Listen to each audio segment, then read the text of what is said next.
The bubble just popped. It just gave me a whole identity crisis. At only 24, Peyton List has been in the limelight for well over half of her life. You're like 15 and you've done so much. She booked her first movie role at the age of 8 in 27 dresses. I was 6 years old when I started going out for things. But today's fans probably know her best as one of the stars of hit Netflix series Cobra Kai. I just felt like there was so much happening in my head and I was so overwhelmed. We sit down with Peyton to hear about her journey of self-discovery. You play someone else and then you get to know yourself through playing them and realizing your similarities and your differences. Peyton discusses the process of finding her own voice. Yeah, maybe being more cutthroat would have gotten me a little bit further, but it just was never me. Stay tuned to learn more about Peyton. We know you're gonna love this show. What am I without my job?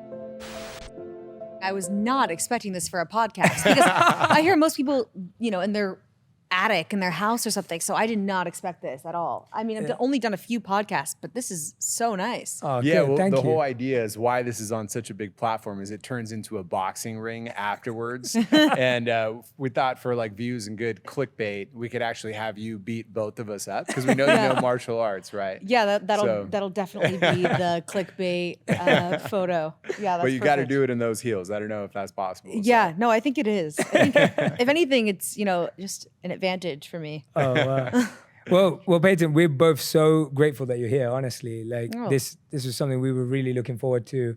I'm a huge fan of Cobra Kai. Really? And yeah, so I love I would your- not expect that. Yeah, I love it. I love your character. I think Cobra Kai just has so many great messages and lessons for young people. And I don't know, I was a big fan of the original too. Oh, really? So then when I saw the remake was being done, I love the idea of wisdom being passed down and Yeah. ancient cultures and traditions. And so I think Cobra Kai has so much of all of that. So big Cool. fan.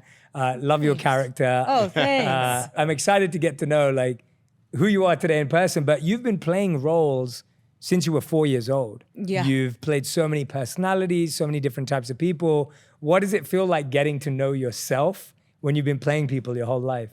That's a great question. It's funny. It's like you play someone else and then you get to know yourself through playing them and realizing your similarities and your differences. Yeah, because when you're, growing up and finding yourself while playing someone else, it's very confusing, but you're not even aware of the fact that it's confusing until, I feel like coming of age sort of teenage years and finding yourself. And then you realize, oh, that was confusing as a kid. You start to identify as whatever it is you're doing. And I've even heard of that with other actors, playing different sexualities or playing different people. And then they start to, get lost in that and kind of question themselves and then their sexuality and their identity and all of these things. And like, I think it's very normal to just have a bit of an identity crisis, especially if you're a kid. Has there been a certain character that you've played that has just kind of stuck with you or it's hard for you to break from? There's been a few that have stuck with me, not because of myself, but because, other people just like see me as, I think after being on Disney and being on Jessie, a lot of kids can't really separate a character from the person. Right. And they don't, maybe they haven't been taught people are just pretending yet. And so they'll walk up and I'll just feel like a little hand on the inside of my leg and they'll be like, Emma, hey, and it's just, then I sort of slip into that person or that, because I don't want to break it for a kid. Right. Yeah, your Father Christmas, basically. I'm like, so it's just, but sometimes I don't, depending on what a person knows me from, I don't really know what to do. Well, at 4 years old, you started acting, and 6 years old, you actually started getting your first big gigs. Is that right? Or Yeah, it was somewhere around there. I truly don't remember it very clearly in that time. Yeah, how would but you? yeah, I'm like, it was somewhere around there, but I remember it just kind of starting off as a hobby. I feel like kids would go after school to play soccer or a sport or whatever it is. And I would go to auditions or castings or whatever it is. And I loved it. I had so much fun with it. But yeah, that's just sort of how it started out for me as I was balancing school and until it came to a point where I had to choose, the public school that I was going to in New York or getting sort of tutored on set and homeschooling in between. Well, you've been famous for such a long time. So how has your relationship with fame changed over the years? It was definitely a weird shock as a teenager. I just feel like, I guess I was also going to places that I would at my age, but that was also the demographic for, Jessie or for the show. And so that was a little bit overwhelming. At first it was super fun. And I thought, oh my gosh, these people are watching the show and they're enjoying it. And then I remember getting a little overwhelmed at a point and then not being able to decipher who was really my friend or, who saw me as whatever they were watching. And so my parents had to kind of guide me through that. But then now I feel like it's chilled out a lot. Does it ever get sad, like if people stop, like don't come up to you in a day, right? Because I'm sure at some point it's like annoying when so many people are coming up and it's overwhelming. But I'm just curious as to when the opposite happens and you go a whole day where no one is said, because it could be a little bit awkward for you. I'm like, am I falling off now? That's hilarious. Does no one care about me? That's very vulnerable and true. I know what you mean, where they're like, hey, you look like that girl. And I'm like, Oh yeah. wait, That's am like I when getting get asked older? If I'm Dhar, and Dhar gets asked. Yeah. Yeah, they're like, you Yeah. look like that guy, but you're like, the B version of him. And you're like, I am him. Yeah. I'll hear people having debates like in front of me, like 5 feet away. That's not him. No, it's him. Yeah. That's not, and I'll just like mind my own business and like walk away. Yeah, I think that's the most powerful thing, that when we recognize that we're grateful to these people because we get to do what we love every day or appreciate every day because of this individual. But you've talked a lot about how ex-Disney stars get a bad rep or a bad reputation for being difficult to work with. And I know that you've spoken about that before, but I'm intrigued to understand how that feels for you, because I do think that we start putting people in buckets and start labeling them the same as everyone else. How have you dealt with that as well? Because that's a different side. That's on the industry side. That's not a fan or a person who comes up to you. Talk to me about how you felt about your relationship with that. I feel like so many people have kind of broken that stigma before I have now. There's like a whole generation of girls that I feel like have really shown that they can venture out and do other things. So I feel less of a pressure. I feel like people understand it. I feel like, Miley Cyrus came out and pursued her music career in a really bold way, and it took people a second, and then they sort of adjusted. And same for a lot of these girls, and they kind of came before me. So I'm happy that they kind of did that, because now it's like I feel a little bit more open. They realize everyone's human. And Yeah.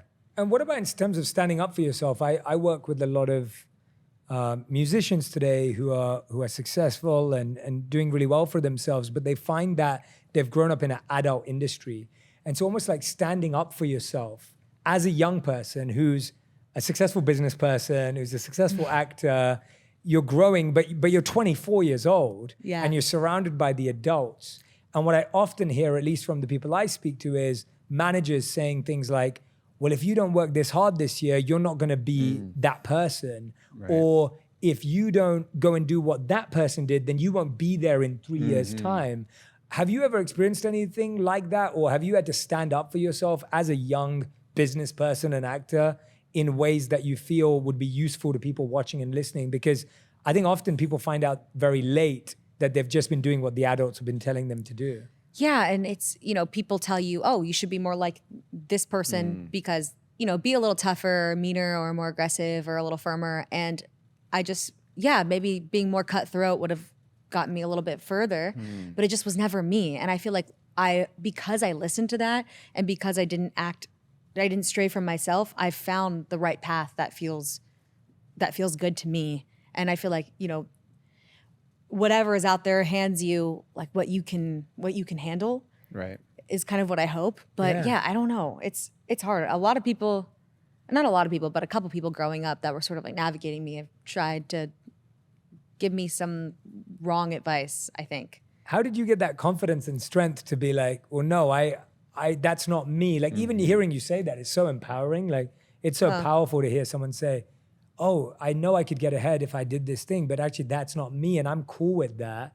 Like, how do you get that at such a young age? Because I think we know that a lot of, younger people watching this show, they're feeling like that at school. Right. Yeah. Right? They're feeling like that at home. They're feeling like that at some area of their life. Like I remember feeling the same thing when I was much older than you when I started working.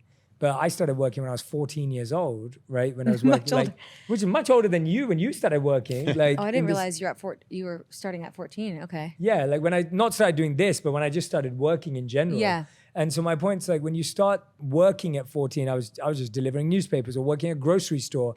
But even then, in that moment, it's very hard to stand up to your boss or your colleague or your teacher Right. and say, I'm not doing that because that's not me. Where did that strength and courage come from? I think it was more of a silent strength. I don't think I really had the nerve to say it or I would just cry and think, oh, I'm the crazy one, or I'm the one who can't handle it. You know, I think before starting a TV show as a kid, I felt like, you know, I didn't have to behave in a professional setting. Like behaving at work is so different. I had to be sort of molded and kind of told, you can't act that way. You know, I was like a kid from New York who was like a little crazier, and they kind of had to, you know, and I think it was really my mom saying, you can't curse at kids when you're upset with them. This is work. Like you can't act out of line. I don't know. Did you ever speak up when you felt something was wrong and working in your teens? I don't think so. I think when you said that word, like it was a silent struggle, that feels so true to me. Like that just hit me when you said that it was a silent struggle. I was like, wow, that's so true. Like I remember whether it was experiencing racism at school, whether it was experiencing bullying at school, whether even that racism was from teachers or people who you wouldn't want it from. Like if it was from kids, you could somewhat understand that. But when you're getting it from people who are meant to be authorities and in charge. And so I think for a long time, I had a lot of lack of trust in authority. And I actually didn't believe in authority for a long time in my teens because I never felt protected or sheltered, which is what I believe at that time authorities are meant to do. Yeah. And so it was only when I actually went to the monastery and I met leaders and teachers that I believed were actually aligned with what they said and what they did. And I think that's what's been so fascinating to me, that alignment or authority is not about what people say, it's about how they behave and what they say. And so there's this beautiful statement from Gandhi where he said that you experience harmony in your life when what you think, say, and do are aligned. And to me, that's good leadership, that's good authority, and that's good for us. Like, do what I think and say and what I do, are they aligned? And often, even in our own lives, we think one thing and we say another thing. We say something and we do a completely different thing. So for me as well, I've always tried to, again, we all fail, we all make mistakes, we don't get that perfect, but that's what I'm aspiring for. And that's what I hope all leaders or authorities aspire for, because I love that. people are impressionable. Yeah. How do you find that in your own life? There's a perfect balance between being just hard enough on yourself, but not beating yourself up, right? And that's the balance, because most of us either completely overjudge ourselves and criticize ourselves. We all become really self-inflicting pain, or we go the other way where you're like, you just take it easy on yourself and it doesn't matter at all. And I think to me, it's making sure that balance is right. And the only way that balance is right is if I'm monitoring it. So at the end of the day, I'll look at my day and go, what could I have improved? And I'll make a list. It could have been, I could have actually said that more kindly to my wife today. When I spoke to my team member, I could have been more careful about how I corrected them. When I asked a question to Peyton on the podcast, I was hoping I was present enough to make sure that she felt that, right? And so I'm thinking about all these things I want to improve, but now I'm not beating myself up for not doing them. I'm like, okay, I'll do this next time. Or maybe I'll check in with Peyton and just message her and say, hey, I hope I made you feel this way. I'll message my wife and be like, hey, I'm really sorry for what I said earlier. So I know I can still correct and edit it. I don't have to regret what I did in the moment fully. I can actually improve it in the moment by taking action on it. So I hope that answers your question. Yeah. Sorry, that's a proper I mean, that's long-winded amazing. way. That's something that I wish everyone could do. I just feel like that's such a beautiful thing to do. Your wife, like, does she ever feel like there's like a level of perfectionism that you have? That does she feel like aligned with that or equal in that? I mean, Dhar probably has some good stories with his wife too. I think, and I'd love to hear your thoughts on this actually, as we're both married. Dhar has kids too. Okay. I think for me, my wife has been with me since the beginning. We've been together for 10 years now. We got married 6 years ago. And so she's been with me before this area of my life externally. She's heard about the times when there was no one in the room to hear me speak, or she's been in the room where only 5 people showed up. And so she's seen me go through all of those steps. And so I would say my wife knows me extremely intimately and deeply and well. And so I don't think she expects perfection, because she knows about all my flaws. She knows about my imperfections, and she was with me when those were even more accessible and available. But I do think that she's helped me become better. And I think the way that she's done that is because she's always supported me in that time. So I'll give an example. Like my wife, wakes up earlier than me to meditate. And I wake up later than her. Whereas everyone in our life assumes that I wake up earlier than her because I lived as a monk. Not the case. She's better at being disciplined. She's better at being healthy. She's better at meditating. Like my wife is better than me in pretty much every single way. Wow. And people don't assume that or expect that. People are kind of like, oh, you probably learned so much from Jay. And I'm like, no, actually, it's the other way around. And I think the most interesting thing is the way she's helped me learn is she never expects or projects her expectations of herself onto me. And I think that's the best way you learn, when you feel the person you're with is not forcing you to be like them or expecting you to be like them.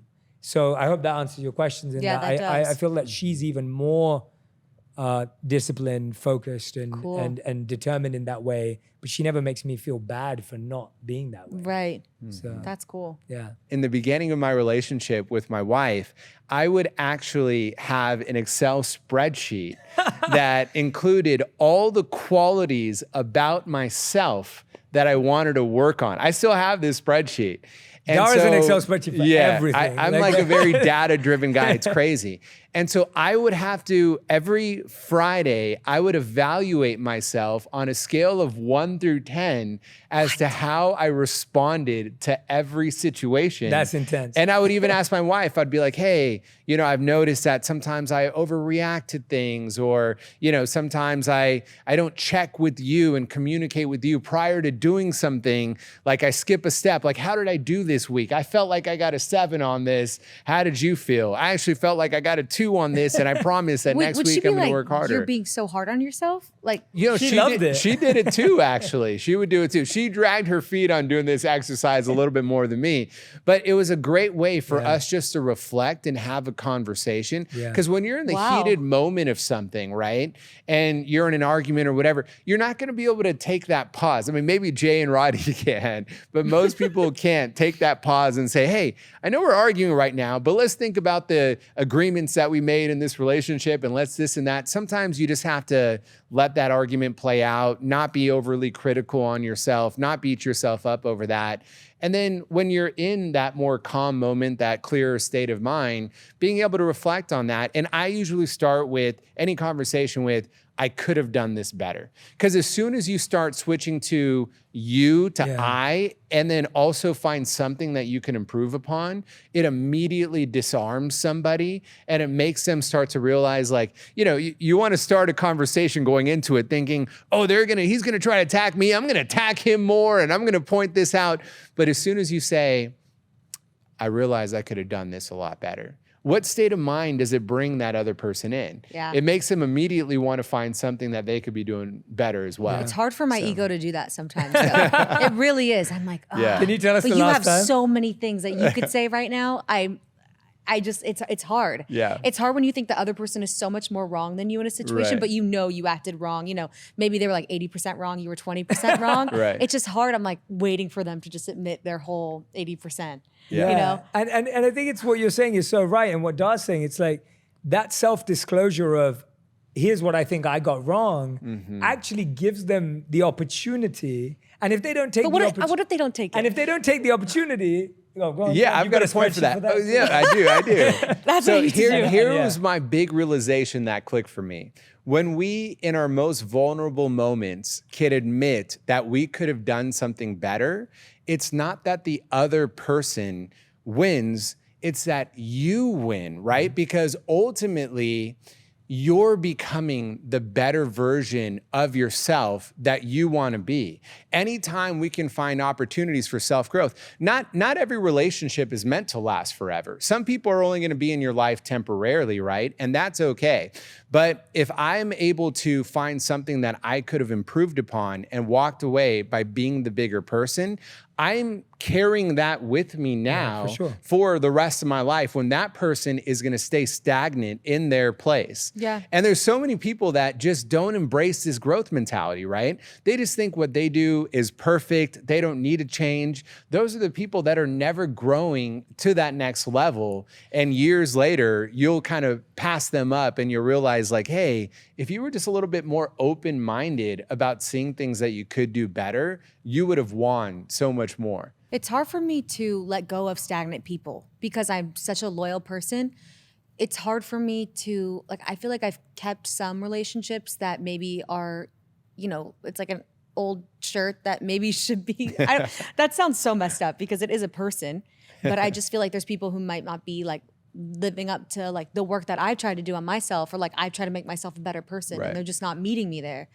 How do you work on those relationships? Peyton, you've really just taken over this show. Yeah, like, true. I'm like, okay, We have a I'm, whole I'm list of wanting advice right I now. see what's happening right now. I'm like, Talk about the mirror. I know. I have so many questions, but it's a beautiful question, and we'll answer it. And I'm glad you went there because I do think, and Dar's right.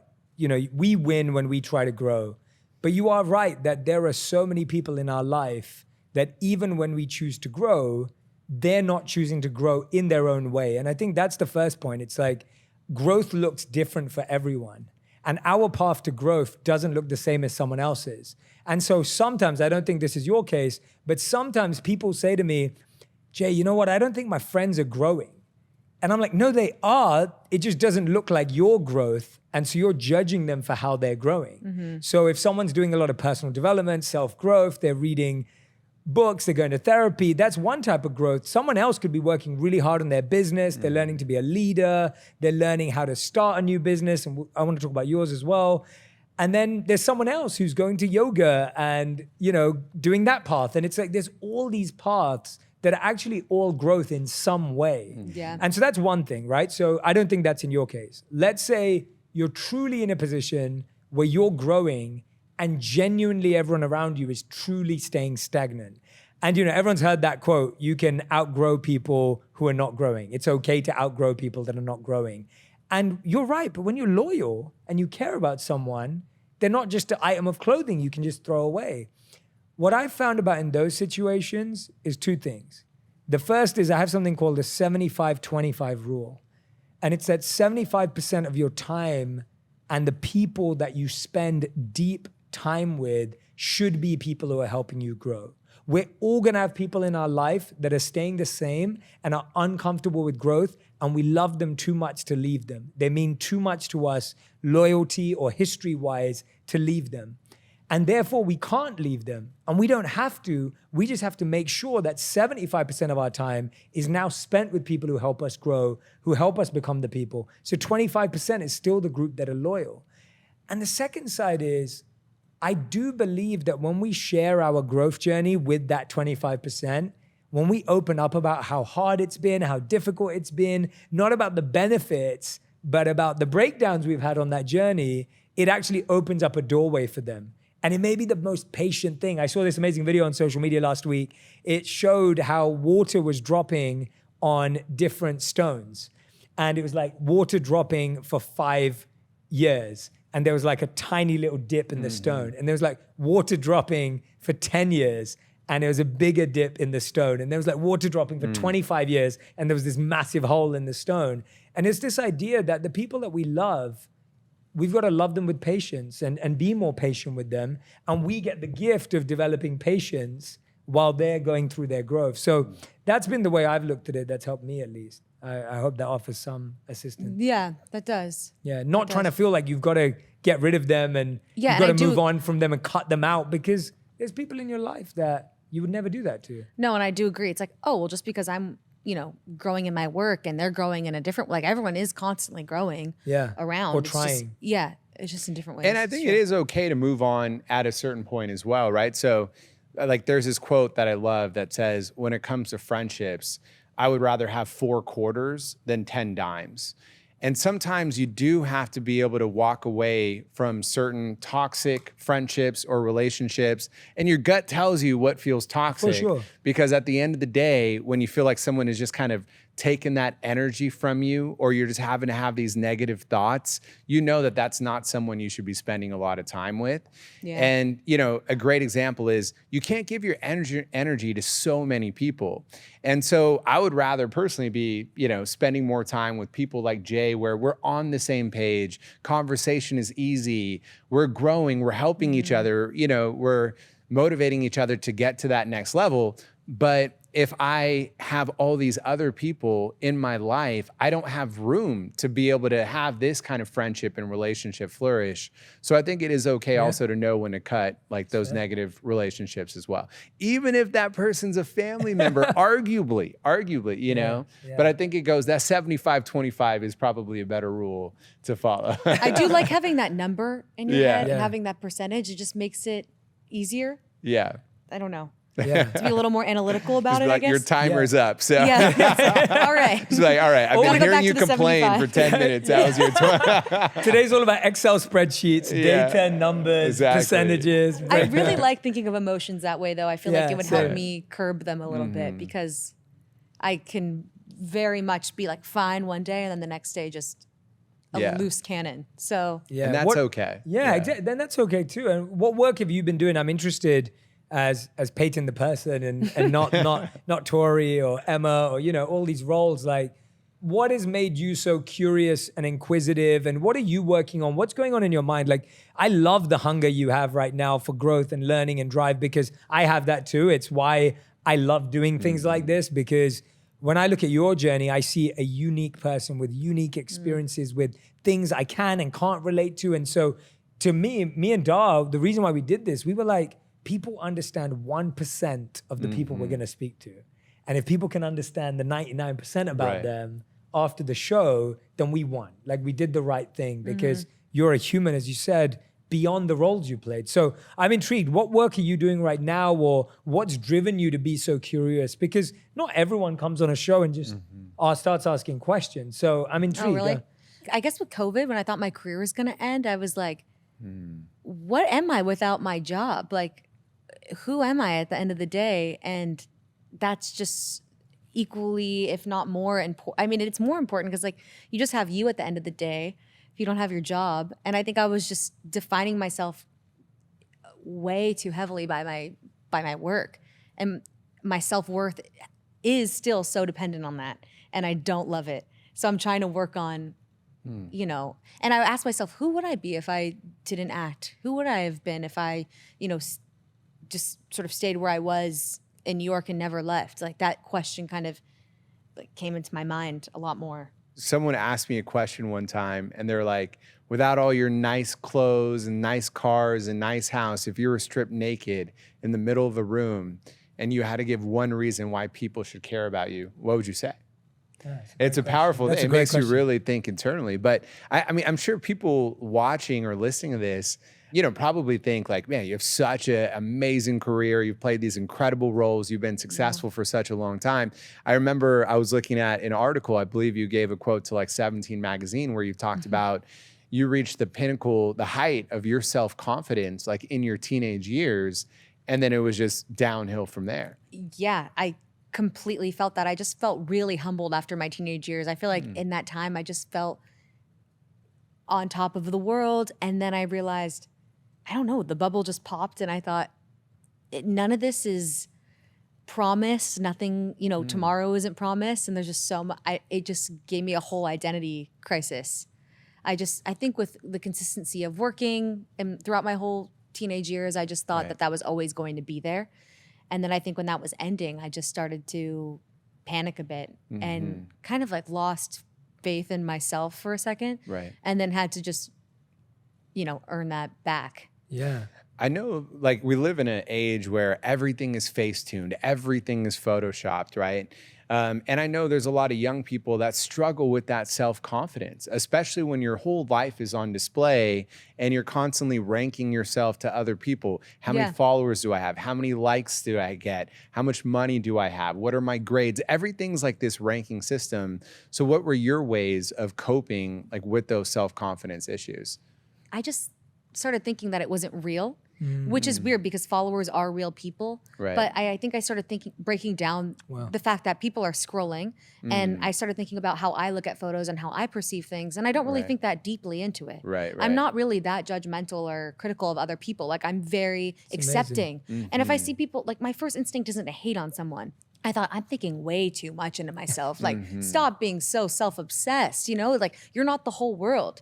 And I also started realizing that because I would see people with these massive followings and I've never even heard of them before. And I think that's like there's just people with these massive followings and groups and like niche things. And I was traveling to Asia for a bit, and I was in Singapore, and this pop star there walked into a store and everyone's screaming in the mall. And I'm like, I've never seen that girl before in my life. And that was like a really cool moment just to realize, man, I can go to these other countries, just not get stopped. No one knows who you are. Yeah. Like, it was just really cool experiences just be able to go in and like, I have like a cool level of like where I am in my career, because it's like I could still go places and be normal and do things and like. That was really powerful, because what you said, that the thing that you noticed about yourself is that you're not a critical person. Your first thought is not judgmental. You know, your first thought sounds like it's generally positive towards others. That's one of those things that when you're stripped down and and your career doesn't matter, your money doesn't matter, your followers doesn't matter, and you have that quality, like that's the stuff that lasts and that matters for each and every person. Like when I was thinking about that question you raised, which I think is a beautiful question to discuss, the first thing that came to my mind was like, I care endlessly. Oh, I thought you were going to say your green eyes, because that can't be taken away from you. You got that. You know? I mean, you never know. You never know. But the idea of like, I care endlessly. Like I want to serve. Like my intention is to serve others. And I think that that is the reason for everything that has happened in my life, is those two things. Right. And so I hold on to those so deeply, because what I realize is that the success wouldn't exist without that. And the success without that would be unfulfilling. So figuring out why you think you are great at acting or love acting is more important than the acting that you do, right? Why you think you have positive views towards people instead of judgmental ones, that's an amazing thing to celebrate in a world where comparison and envy are top of the list of emotions that are experienced on social media. Yeah. Peyton, what has been your journey with, you've moved into business, right? You've started this new business, Pley Beauty. Yeah. You know, as someone who's probably had to use makeup to play lots of different characters, lots of different personalities, now you're going into that world yourself. What inspired you in that direction? Like what sparked that for you? Because that's very different to what you've been doing this time. But at the same time, it's so interconnected with your entire career. It's true, but it was just a creative outlet, and it was something I was able to develop on my own and kind of figure out, you know, my own self through it and just what exactly I wanted to say or do with it.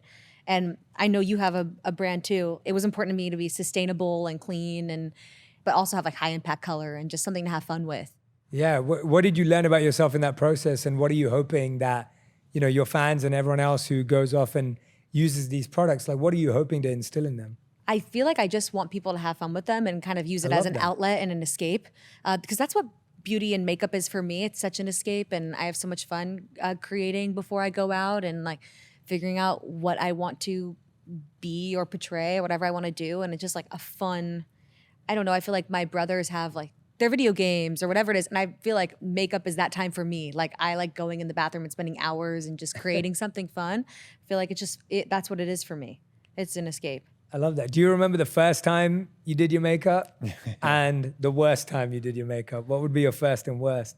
I mean, I remember in elementary school locking the bathroom door and using my mom's makeup and thinking she wasn't going to notice somehow. You know, thinking I would just do such a natural job that no one would be able to know. I looked like a clown. I like went to school with my head down, and then when I came out, all the moms were laughing at me because I went so hard with the blush. And I thought it looked great. I didn't get why they were laughing at all. There's been so many bad times I've done my makeup. Oh my gosh, it's horrible. I can't even believe some people let me walk out of the house. Like, there has just been really bad times. And it's also just funny, like seeing like makeup trends from years ago. It's just, everyone's gotten so much better. And I feel like with information being able to spread on social media, like with how to accentuate your, you know, very specific features, like now on a girl's For You page or a boy's, whoever's For You page, it's like exactly catered to your face shape or your eye color or whatever it is. And it's like, you find your community or your people and like you can connect on how to create. It's, I don't know, it's become so much more detailed. And there's so many collaborations that happen, right? It's a very crowded marketplace. There's a lot of brands out there. I think a lot of influencers and celebrities have been starting to create brands. If you had one dream collaboration, if you could collaborate with anyone in the world, who would that person be? Jason Bateman's really cool. Love I think Jason he's Bateman. hilarious. I know he directs too, so it'd be cool to be directed by him. And I love his podcast too. Just I don't know, a lot of comedians. I would like to see how they kind of operate and like kind of go between both genres as well. That's dope. Do you have any favorite comedians now that you brought that up? I like a lot of female comedians. I listen to like Dax Shepard's podcast Yeah, I too. love Dax. You do? Yeah. Yeah, I love Dax. I like his podcast a I lot. had him on recently. You on the did? show, yeah. Oh, cool. I love Yeah. him and his wife. I feel like are pretty Yeah. open Kristen's too, so cool. which is really nice. So I don't know. I like them a lot. And you worked with Michelle Obama in a brief period as well, right? What Yeah. was it like working with her? It was so cool. I mean, I think I was just really curious too. I mean, okay, well, going back when I first read the script at the table read, whoever was playing her role, we had no idea, and the name was blacked out. Wow. And they wouldn't tell us who it was, and so we were all just trying to guess all week, like who the guest star was going to be. So when she walked on the set, it was a complete surprise. And we had Secret Service on set. We had to go through security. It was just a really intense process. We saw all these mopeds lined up around the soundstage, and we had never seen anything like it before.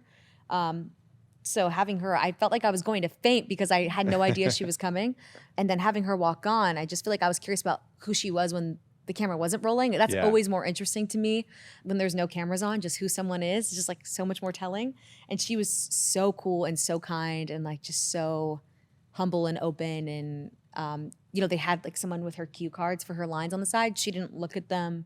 She was super prepared and just like would talk to anyone, was excited to be there. And that was just like such a cool thing to witness. And then our studio teacher was like, excuse me, our cast would love to come visit the White House. And like our students would really love that. The students being like the four of us. And the chief of staff is like, okay, well, we'll see what we can arrange. And so then we got to go to the White House. Wow, it delivered. Yeah, they Wow. delivered. They like a lot, which we didn't really think they were going to do, and they allowed us to come. We got to meet Barack. He was like, "I heard that you guys worked with Michelle. Thank you for being so cool to her." Wow. And like they were just very kind people, and we Amazing. hung out for Easter on like the White House lawn. Wow. Yeah, it was such a surreal experience. And how old were you at that time? How was I? 15? Wow. Yeah. So 15. And then they brought us back meeting again. the president, that's definitely a lot cooler than whatever I was doing at 15. Yeah, being invited to the White House. That's amazing. Yeah. What other surreal are there any other experiences like that stand out to you as like, wow, I've been on this amazing path. I've had some really incredible experiences, the ones that you appreciate and are grateful for. Are there any others in the last few years and any shows you've worked on or any movies that stand out as just being memorable? It's funny because I had a very small part in an Adam Sandler movie for Netflix, just, a couple lines, but I was excited to go out and just see how he works with his best friends, and his wife is like behind, the monitor, and she's also like has parts and makes cameos in his movies. And I just thought, this is how I want to work, like with my family and friends there. His kids were working on the movie and they had a part in it. And they were like, will you come to our summer camp tomorrow? And they had a summer camp at this house and wherever we were, it was Salem in Massachusetts. And like they had this summer camp and I came and was kind of like hung out as like a counselor for a couple hours with them. And it was every single person who had a child and was involved in the movie, their kids were all hanging out and were friends. Wow. And it just felt so tight. And I thought and he was just also such a cool person and was just improvising so much of his stuff and was just like running things by his friends as they went. And it was cool to watch. Like I just like getting to have those experiences, even if I'm like a small part in something, I just like sort of wander around and like to take things in. Yeah, that's awesome. What movie was that? It was this silly movie, Hubie Halloween, like the Halloween cool. movie he Oh, did. I think I saw that. But yeah, I was just like, all right, let's just, I just get to like sit on the Yeah, set for a day, which it was like the White House experience. Like I would never be here. Yeah. Has anything happened on set in Cobra Kai that the fans don't know about that you think would be a cool story to tell? I feel like our stunt team works so hard. Like the stunts have just gotten so much bigger and they've really prepared us. Because when I first came onto the show, I didn't know I'd be doing any martial arts and I had no experience in it. And so that's one of the most fun things for me about acting is just not the unknown of it all, not knowing what part of the world I'm going to be in next month or what I'm going to be doing and like getting to work with the best people and whatever it is, this happens to be martial arts. And it's really changed my life. Like I understand, as cheesy as it is, like Daniel's sort of Karate Kid lessons from Mr. Miyagi. Like I understand now, I think, just from having, working with the cool stunt people. So like the wax on, wax off. So it really, I really haven't had helped to you. do that, but I do understand just after I've cried in training or been so frustrated and just have, wanted to quit, but have kept going. And I feel like I've seen my body get so much stronger, or like my mind get so much stronger through it too. That's amazing. How many of the stunts are you actually doing? Like how much of it? They have us You like learn to it all. They have us Wow. learn everything. I mean, if there's, if someone's getting like flipped onto concrete or something, then, we don't do that. Totally. But everything else they make, and I was like, really, when we first started, you want us to do it all? Are you sure? But now I'm really glad that they kind of pushed us to. And what can we expect from Tori, the character, in season 5? We're going to see any change in her? I think so. I think there's been so much change in that character from the first time we've met her. I feel like she's really surprised me as a person, just being able to admit fault. She was kind of headed toward juvie or headed down a bad path. She was like, her mother has cancer and she is trying to provide for her mom and her little brother. And she kind of saw her aunt one day and realized she was going to become just like her family, and she was going down this wrong path. And the fact that she was, her eyes were opened and she kind of changed her life around from that was pretty shocking to me. But I'm really glad that the writers did take her that way.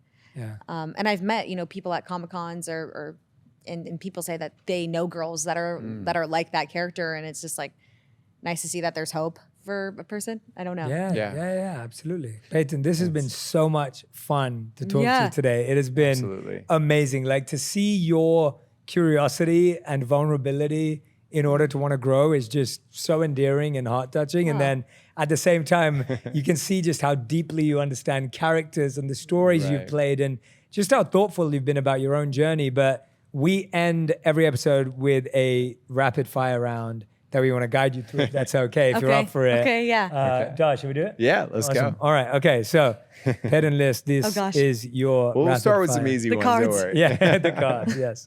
What's your favorite movie or show you've been on? Cobra Kai. Oh, nice. I like knowing that. Cake or pie? Cake. You must have witnessed some stage mom moments over the years. What are the funniest, craziest stories? Oh my gosh. in a rapid fire. I You mean, can go I've- into detail if you want. I've seen like people removed from sets, Anyone from Cobra Kai? No. Luckily, no one from Cobra Kai. I'm glad about that. No. Have you ever had to use your martial art moves in real life? I haven't had to, but I once did. And really, yeah, that was just You have to tell us stupid. that story. Because I'm like, I'm doing fight choreography. I'm not actually a fighter. What am I thinking? Someone at a bar when I was out with friends, like right after I wrapped, I don't know if it was the 3rd season, some girl just came in and was shoving all the girls aside in our heels. And I felt myself fall over. And then I was like, why does she think she can come in and do this? And so I just like shoved her right back equally. And she turned around and was ready to fight me. And thank God security was standing right there for the bar, I guess. And he was like, both of you will be removed if you do not stop. And I was like, who do I think I am? Like, I am not this character. I can't fight. But I was like, okay, I guess I'm gonna have to fight this. I guess I'm gonna have to fight this girl. Yeah, did you feel like you were slipping into that Tori character? I think I thought that for a second. Yeah. I was just like, I'm so sick of people just coming in thinking they can do things like this. You know what? I'm done. Yeah. That's amazing. All right. Would you have won that fight, you think? Or Okay, she was shorter than me, but she looked like she could fight. So it might have been it looked like an equal fight. I mean, if she's coming in acting like Yeah. that, I guess she can back it up. yeah. Yeah. So Wow. Did she know who you were? I hope not. Yeah.